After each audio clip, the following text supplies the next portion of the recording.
Lepo pozdravljeni. Župan občine Krško Miran Stanko in direktor podjetja GPI Tehnika Novo mesto Drago Muhič sta podpisala pogodbo za izgradnjo prizidka Valvazorjeve knjižnice Krško, ki ji bo v prihodnjem letu sledila še obnova obstoječega samostanskega dela knjižnice. Podpis pogodbe je pomembna točka v celotnem projektu. Sama priprava projekta je trajala kar nekaj let, ker ta objekt umeščamo v območje starega mestnega jedra, ki je spomeniško zaščiteno. Potrebnih je bilo kar nekaj prilagoditev, da je projekt pravilno umeščen in bo skladen s podobo starega mestnega jedra, je ob podpisu pogodbe dejal župan občine Krško. Današnji podpis pogodbe pomeni, da bomo v zelo kratkem času predali gradbišče izvajalcu. Same arheološke raziskave so že bile upravljene, tako da je gradbišče čisto in pripravljeno za delo. Sredstva so na voljo, tako da dejansko pričakujemo hiter začetek gradnje. Vrednost pogodbe za izgradnjo prizidka znaša 4,4 milijona evrov. Občina bo sredstva zagotovila iz proračuna, 380 tisoč evrov so uspeli počrpati iz ekosklada. Z naložbo bodo v Krškem pridobili dodatnih 1600 kvadratnih metrov neto tlorisne površine prizidka. Konec gradnje prve faze, to je izgradnje prizidka, naj bi bil v letu 2022, potem pa nadaljujemo naprej z prenovo samostanskega objekta, ki bo predstavljal tudi del knjižnice, in ta del v velikosti približno 1200 kvadratnih metrov pa naj bi bil končan do leta 2023. Za Valvazorjevo knjižnico in mislim, da tudi za vse občane Krškega in tudi širše je danes, se mi zdi, kar en malce zgodovinski dan, kajti zgodba o knjižnici traja že kar krepko čez 20 let in v bistvu tale podpis pogodbe, sploh v teh časih, se mi zdi, da pomeni nekaj res lepega in v bistvu zaključek in hkrati začetek ene čudovite zgodbe, ki se je pisala in se bo še sedaj pisala. Direktorica je prepričana, da načrti upoštevajo vse potrebe sodobne knjižnice. In bodo tam prostori razporejeni tako funkcionalno, da bi lahko mi zaposleni in predvsem uporabniki naše knjižnice prihajali v njo, bili v njej zadovoljni, jo uporabljali. In kar je v bistvu sedaj rak rana osrednje knjižnice, da bi poleg izposoje se v knjižnici tudi zadrževali, v njej se družili, razvijali nove ideje, kajti knjižnica kot enakovreden partner v vseživljenjskem učenju, kar nam zakonodaja zelo veleva, da moramo početi, lahko počne marsikaj in sodobna knjižnica, kakršna bo zagotovo prizidek in samostan, ko bo obnovljen, se mi zdi, da bo prispevala k temu, da bodo uporabniki prišli radi tudi v Staro Krško, kar pa je dolgoletna želja tudi občinske uprave. Lobnikar Paunovičeva ob tem še dodaja, da gradnja prizidka ne bo ovirala dela v knjižnici. Delovanje knjižnice bo potekalo nemotno, dokler se bo gradnja prizidka izvajala. Ko se bo pa obnavljal samostan, bomo pa gradili to pot naprej. V knjižnici imajo sedaj nekaj več kot 150 tisoč enot knjižničnega gradiva. V lanskem letu so ga nekaj namenili za posavsko potujočo knjižnico, ki bo začela z delom v mesecu septembru. Mestni muzej Krško, ki deluje kot enota Kulturnega doma Krško, obeležuje 10-letnico delovanja. Pred 10 leti je ob slovesnem odprtju obnovljenega Valvazorjevega kompleksa in vzpostavitvijo mestnega muzeja pod okrilje Kulturnega doma prišla tudi Galerija Krško. Okrogle obletnice zaradi epidemije novega koronavirusa niso mogli obeležiti na način, kot so si zamislili ob pripravi letnega delovnega načrta. 10-letnico so namreč želeli obeležiti v muzeju. Načrtovali so pogovor o vlogi muzeja v sodobnem svetu z nekdanjo predsednico slovenskega odbora IKOM, doktorico Tanjo Roženbergar. Ta pogovor bomo seveda izvedli ob eni drugi priložnosti, zagotovo ga pa bomo. In s tem smo želeli pravzaprav pokazati na to, kakšen pomen imajo muzeji v današnjem času. Muzeji že dolgo niso več samo statične ustanove, ki zbirajo predmete in jih nato predstavljajo v svojih razstavnih programih, ampak so danes zelo dinamični prostori. Prostori, ki veliko komunicirajo s svojimi okolji. In naš muzej, seveda, ki je bil ustanovljen za to, da predstavlja mesto Krško in prostor občine Krško, največ komunicira seveda s tem prostorom, se pravi s prebivalci mesta in občine, in tudi v sodelovanju z njimi pripravljamo tudi muzejske razstave. En tak zelo nazoren primer takega dobrega sodelovanja je seveda razstava 80. so bila leta v Krškem, katere katere katalog je izšel v začetku letošnjega leta in smo ga hoteli tudi predstaviti ravno v tem času, da bi ujeli tudi 10-letnico muzeja, in zaenkrat je seveda ta katalog sicer že naprodaj, ampak predstavitve svoje pa še nekako ni doživel v tem času, ko smo bili tako omejeni z nekimi javnimi dogodki. Ravno omenjena razstava je zelo spodbudila prebivalce. Opažamo boljši odziv pri razmišljanju o tem, kaj početi s vsemi temi predmeti, s katerimi ljudje živimo, ko nekako grejo v preteklost. In seveda se marsikdo spomni tudi, da jih prinese v muzej, da nas povpraša, ali so predmeti zanimivi, in če jih prepoznamo kot take, če vidimo, na kak način jih bomo lahko uvrščale v naše raziskave in potem tudi seveda v naše razstave, jih z veseljem sprejmemo. Mestni muzej Krško je v svojih 10 letih prehodil bogato pot.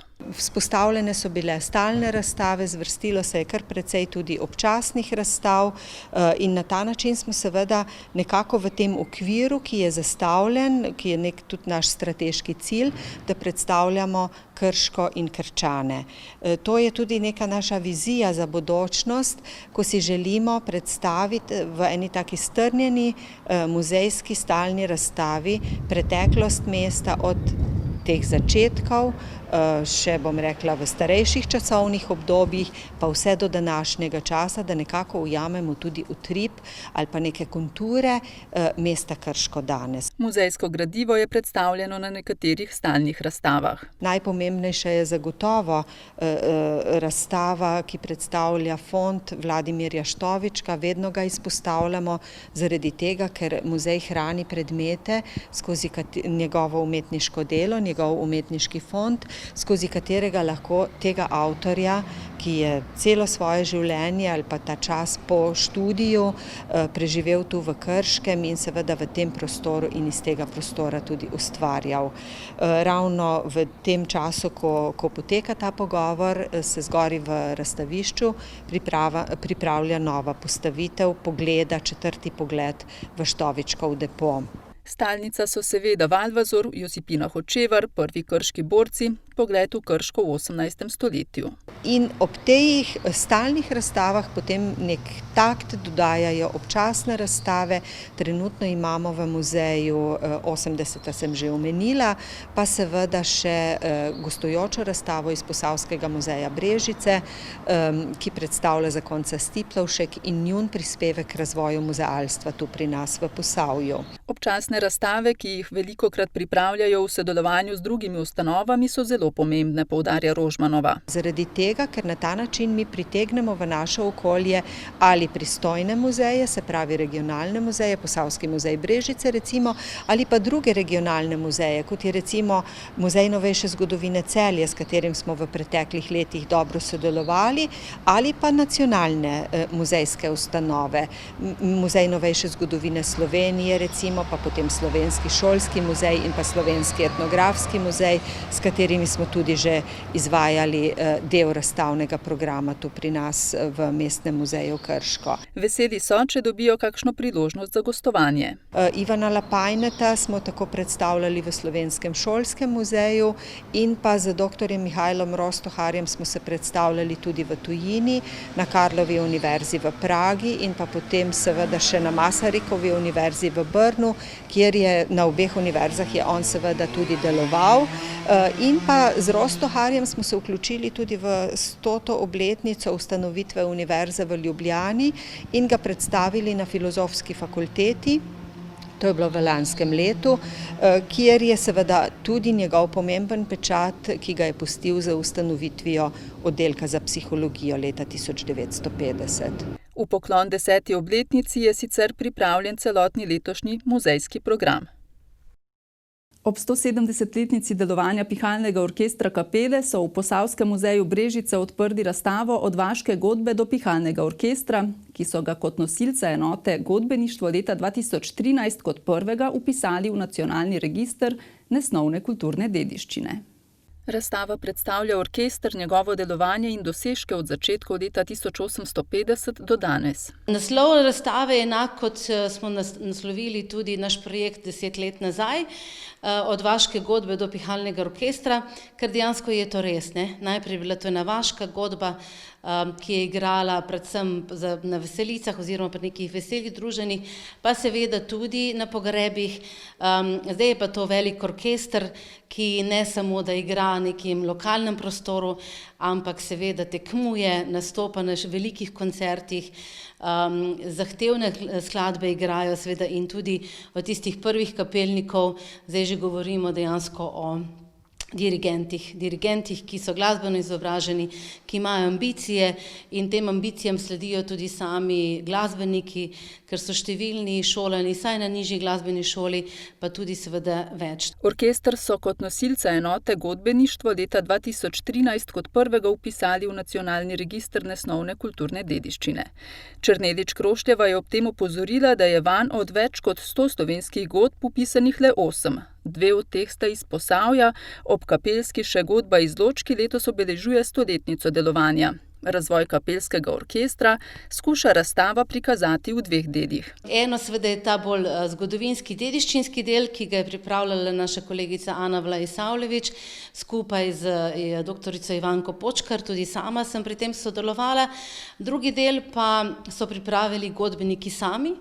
Se pravi, gre za neko njihov odnos do tega orkestra, gre za njihovo povezanost, njihovo istovetnost. Ta del je pa tudi oblikovala članica godbe Simona Krošelj, kar je za nas izjemno dragoceno. Mi si želimo takih razstav, ki se nekako v to njihovo bitje, bistvo vpletajo, se pravi, da njim ta razstava nekaj pomeni, da se oni zavedajo, kako pomembni nosilci so dediščine, da ni pomembno samo to, kar počnejo danes, ampak da seveda so tisti ključni ljudje, ki morajo nadaljevati vse to delo prednikov. Na razstavi so na ogled predmeti, glasbila, priznanja in razvoj godbe v 17 desetletjih. Pri sami razstavi je izpostavljeno nekaj zgodb, ker pač smo vedno omejeni s prostorom. Izpostavljene so določene prelomnice, kar nekaj zanimivih podatkov, ki jih lahko beremo na različne načine. In pa naprimer tudi taka prelomnica, ko se je prva ženska pridružila godbi in tako naprej. Razstavo so pripravili v sodelovanju s pihalnim orkestrom kapele. Predsednik društva Ivan Urek pojasni, kako je leta 1850 godba nastala. Zgodba se je začela takole, da je en deček, ki je bil Ivan Požar po imenu Primko, v naših krajih za hlapca in so domov prihajali odsluženi vojaški godbeniki in je bil navdušen, ki so s sabo prinašali inštrumente in so seveda oni doma igrali. On je potem zbral te mlade fantiče, ki so prišli od vojakov in kar je zanimivo, dobil je nekaj muzikantov iz propadle godbe iz Šentpetra, današnje Bistrice ob Sotli, in nekaj posameznikov iz krajinske strani, kakor pišejo dokumenti. Kar je še zelo zanimivo, je seveda tudi to, da niso sploh v kapelah začeli prvo igrati, ampak v gostilni Trampuš na Bizelskem. Z leti so se prestavili v kapele, sčasoma so zrasli, tako številčno kot tudi po kakovosti.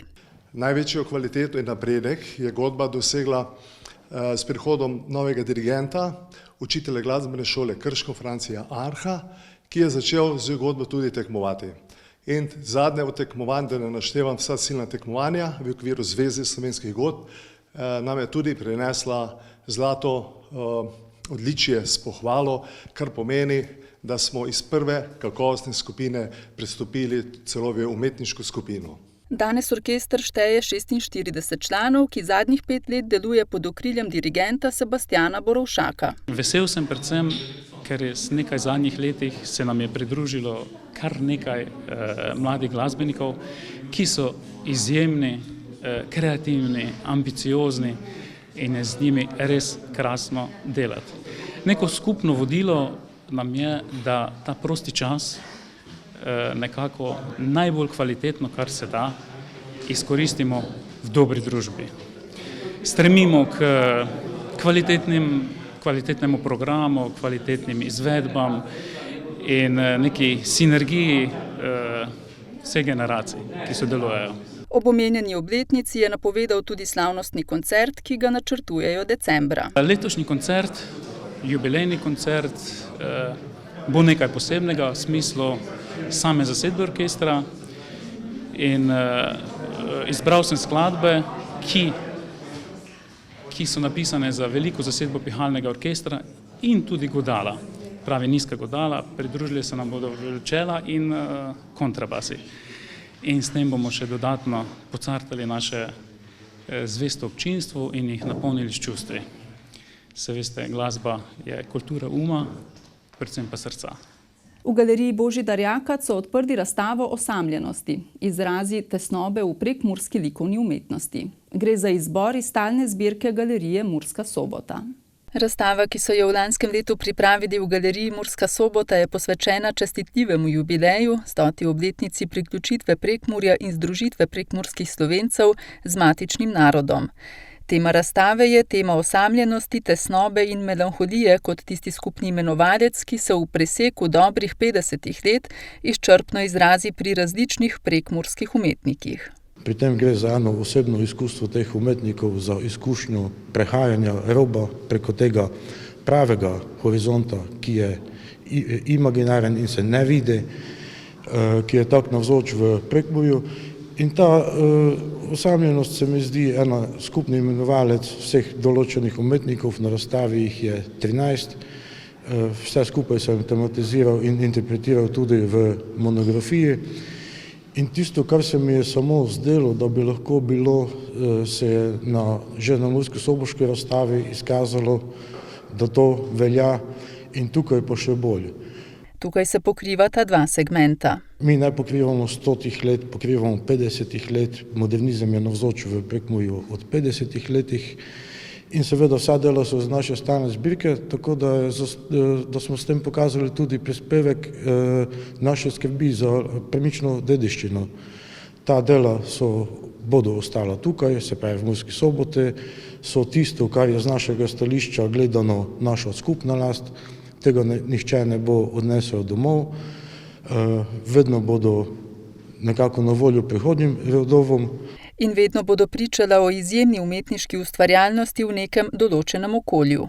Pri čemer pa velja poudariti, da pa je moj namen bil tudi prikazati, kako ti umetniki, dobro, mi govorimo prekmurski, ampak likovni jezik je pa povsem drugačen in ta likovni jezik nekako sodi mogoče v časovno stanje pred gradnjo Babilonskega stolpa in je univerzalen. Lahko bi rekli, da je to jezik starih trgovcev ali starih pomorščakov, se pravi lingua franca. Ta jezik je vse povsod razumljiv. Likovni jezik in rokopis, s katerim se izraža, je izviren in geografsko nezamejen. Ravno zato je univerzalen, saj v njem ni mogoče zaznati nobenih lokalizmov in regionalizmov. Hoteli smo pokazati ne to neko posebno eksotično prekmurskost, kako se Prekmurje še danes nažalost razumeva, ampak smo hoteli pokazati nek širši spekter te univerzalnosti in tudi ta razstava v galeriji Božidarja Jakca mi je zdaj omogočila še nekaj. En pogled z ene določene razdalje. In ko sem pogledal to razstavo, ko je bila postavljena, sem se še enkrat prepričal, v teh delih ne najdemo ničesar lokalnega. Veseli smo bili, da smo lahko sprejeli gostovanje te velike razstave. Ob njej je šla res temeljita študija tega obdobja in pa te neke poetike, ki jo zdaj nekako kar verjetno označujemo kot sinonim za to prekmursko ravnico, osamljenosti.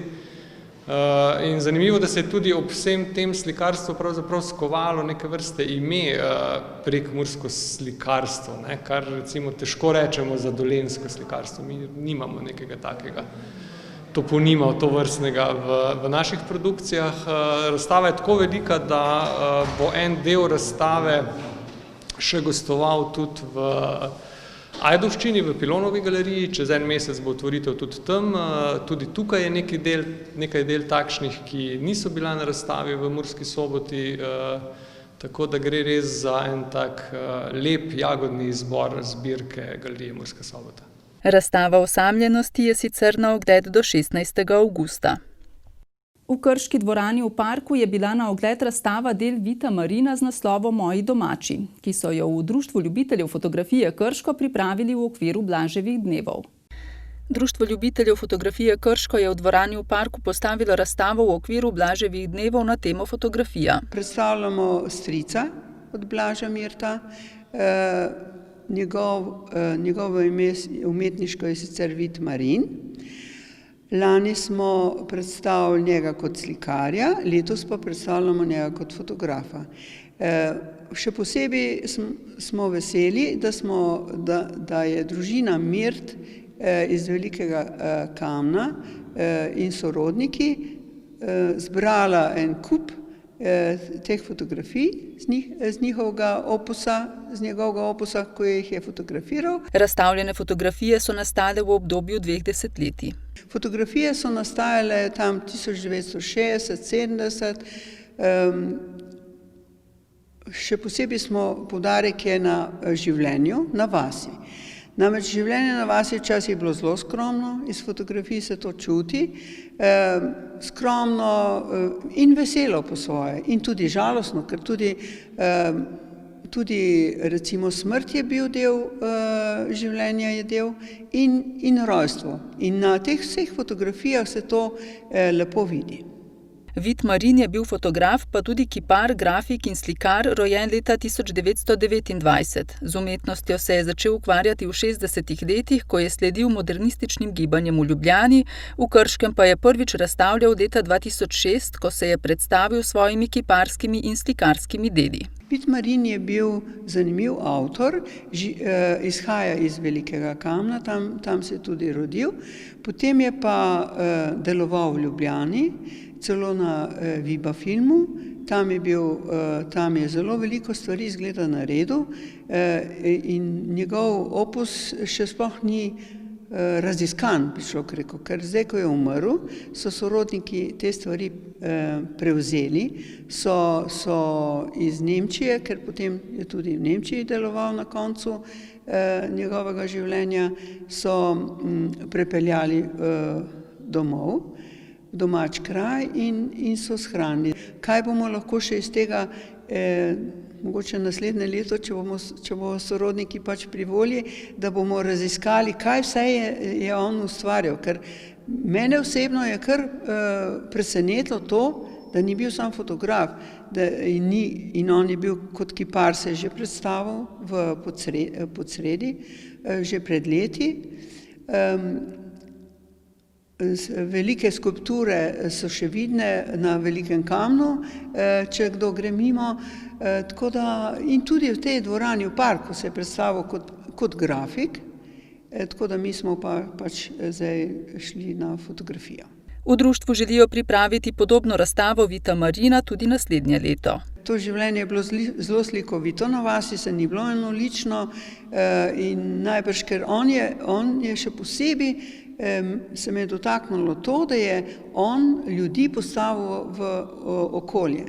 On jih ni postavil kar tam ob hiše pa skozi. Hotel je, da so čim bolj tako, kot so živeli, da so čim bolj ta prikaz in mu je zelo uspel. Tokratna razstava bi morala biti postavljena že v marcu, ravno v času, ko se je začela epidemija novega koronavirusa. Iz javnega sklada je prišla pobuda iz Krškega, da bi eventualno pa kljub vsemu začeli z aktivnostmi in to se mi zdelo pa zelo lepo, ker smo to čisto par nas je to naredilo, maske smo imeli, vse je bilo tako, ampak pač lepo je, da stoji razstava, če smo jo že čisto dokončno pripravili. Razstava je bila na ogled do nedelje 31. maja.